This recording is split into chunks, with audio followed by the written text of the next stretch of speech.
Tuhan bersamamu. Dan bersama rohmu. Inilah Injil suci menurut Yohanes. Dimuliakanlah Tuhan.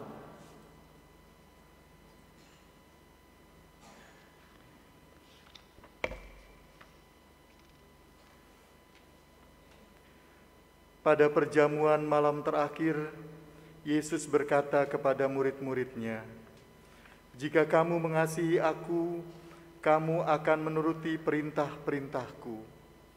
Aku akan meminta kepada Bapa, dan Ia akan memberikan kepadamu seorang penolong yang lain, yaitu Roh kebenaran, supaya Ia menyertai kamu selama-lamanya. Dunia tidak dapat menerima Dia, sebab dunia tidak melihat Dia dan tidak mengenal Dia. Tetapi kamu mengenal Dia, sebab Ia menyertai kamu dan akan diam di dalam kamu. Aku tidak akan meninggalkan kamu sebagai yatim piatu. Aku datang kembali kepadamu, sesaat lagi dunia tidak akan melihat aku. Tetapi kamu akan melihat aku, sebab aku hidup dan kamu pun akan hidup. Pada waktu itulah kamu akan tahu bahwa aku di dalam Bapa dan Bapa kamu di dalam aku dan aku ada di dalam kamu. Siapa saja yang memegang perintahku dan melakukannya, dialah yang mengasihi aku. Siapa saja yang mengasihi aku, ia akan dikasihi Bapa-Ku. Aku pun akan mengasihi dia dan akan menyatakan diriku kepadanya." Demikianlah sabda Tuhan. Terpujilah Kristus.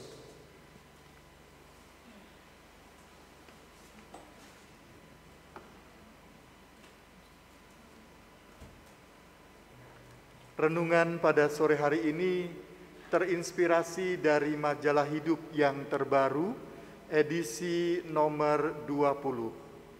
Renungan ditulis pada halaman 34 oleh Romo Albertus Purnomo OFM, Ketua Lembaga Bibika Indonesia.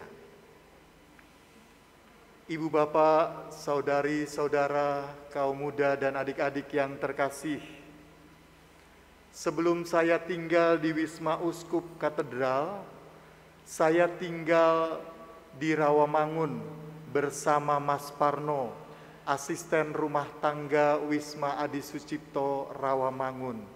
Kami hanya tinggal berdua. Kamar saya ada di atas dan kamar Mas Parno ada persis di bawah kamar saya. Satu ketika saya mau pergi, saya lewat kamarnya dia. Selalu seperti itu.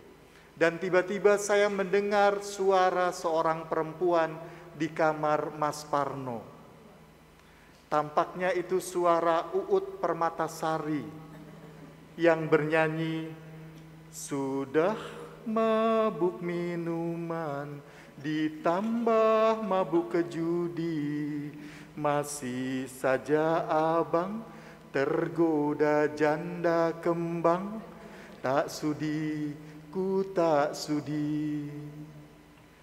Saya lantas bertanya pada Mas Parno, apa maksud lagu itu? Mas Parno lantas menjelaskan bahwa suami perempuan itu memang berdosa, tetapi dia mau bertobat dan minta ampun kepada istrinya. Tetapi istrinya tidak lagi mengasihi dia, bahkan membenci dia sampai berkata, "Tak sudi, ku tak sudi." Ternyata memang tidak mudah untuk mengasihi, apalagi mengasihi orang-orang yang telah menyakiti kita, orang-orang yang biasanya malah kita benci karena dia suka menyakiti. Bahkan kita bisa melihat tidak mudahnya orang mengasihi dari data statistik perceraian.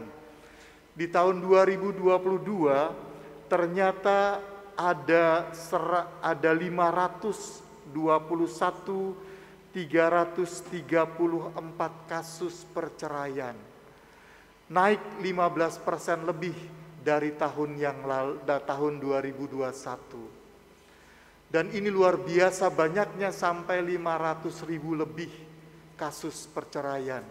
Dan ternyata penyebab utama 64% itu karena perselisihan dan pertengkaran, sehingga mereka tidak bisa berdamai dan kemudian bercerai.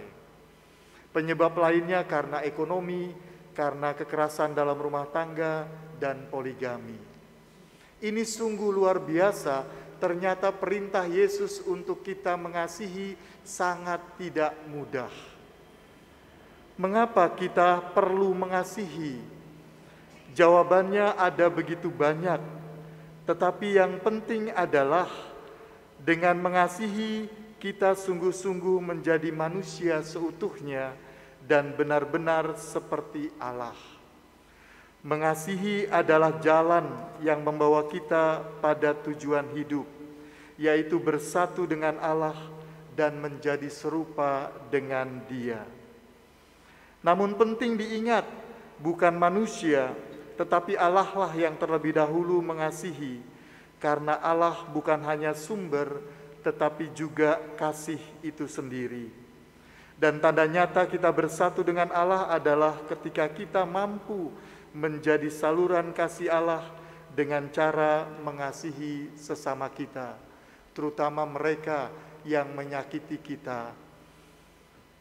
Jika kita menjadi saluran kasih Allah, maka kasih kita seharusnya tanpa syarat, tidak mementingkan diri sendiri, abadi dan sepenuhnya diarahkan untuk kebaikan bersama, baik bagi diri kita sendiri maupun bagi orang lain.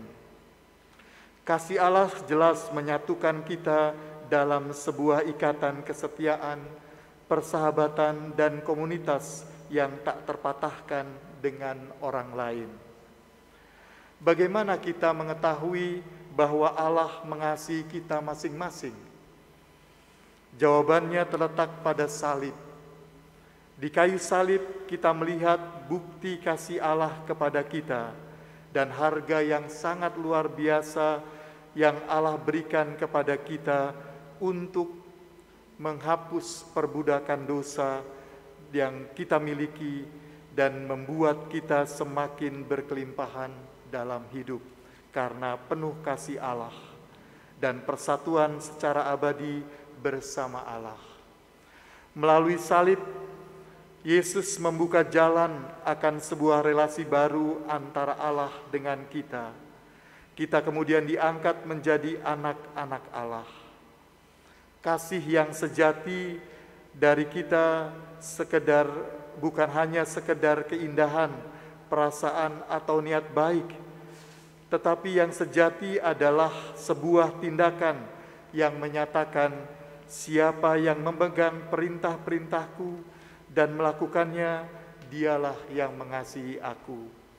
Demikianlah Yesus mengatakan kepada kita bahwa siapa saja yang memegang perintahnya, terutama mengasihi sesama, dialah yang mengasihi Yesus. Kasih sejati kepada Allah dinyatakan dalam ketaatan, dan ketaatan nyata di dalam kasih. Selain itu, kasih adalah wujud nyata kehadiran Roh Kudus. Roh Kudus adalah hadiah terbaik yang diberikan Yesus kepada para pengikutnya. Ia adalah penolong yang membimbing dan menguatkan kita, serta membawa kita melewati tantangan dan kesulitan yang harus kita hadapi dalam hidup ini ketika kita sulit untuk mengasihi. Ia adalah pemberi kehidupan, kehidupan yang berkelimpahan, yang berasal dari Allah, dan yang menopang kita selamanya. Ia adalah penuntun jalan kebenaran, kebijaksanaan, dan kebaikan. Lebih daripada itu, Roh Kudus adalah pendorong kita untuk tetap setia dan tekun dalam mengasihi sesama dan membawa sukacita dan penghiburan yang berkelimpahan. Bahkan di tengah-tengah ujian dan penderitaan kita. Karena itu, mintalah Roh Kudus supaya kita dapat berjalan dalam kasih dan ketaatan kepada Allah.